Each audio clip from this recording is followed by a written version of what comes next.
18 states and the District of Columbia have a higher minimum wage than the federal government requires, but San Francisco is now going even higher. Which is great news, of course, for low-wage workers, but it's causing other issues for local business owners, as John Blackstone reports.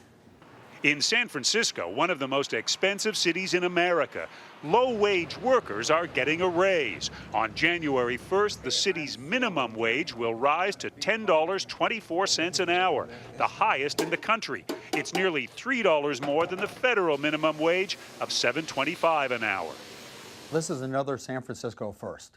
At the Chamber of Commerce, this first is not sitting well with the Chamber's members who run businesses. Cut this, cut that, cut your hours back, figure out ways to make the menu less labor intensive. Restaurant owner Dan Schroeder is among those who will be paying his minimum wage workers more and finding ways to pay others, like his chefs, less.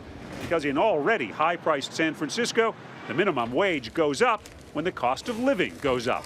Is that a ridiculous sum for a minimum wage?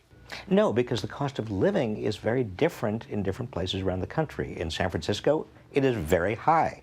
And so a minimum wage of $10 an hour is not at all high relative to that cost of living. Like San Francisco, 10 states tie increases in the minimum wage to the cost of living. On January 1st, Washington's rate will climb to $9.04, the highest of any state. At $5.15 an hour, Georgia and Wyoming have the lowest minimum wage. 5 states have no minimum. Dan Schroeder says his minimum wage workers are mostly waiters who make a lot more on tips than they do on wages. But as wages rise, so do other costs.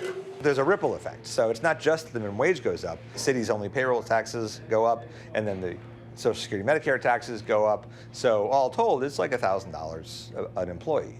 Our message is you can't have it both ways. You can't put people back to work and have a growing employment rate and the highest minimum wage and highest government mandates in the country.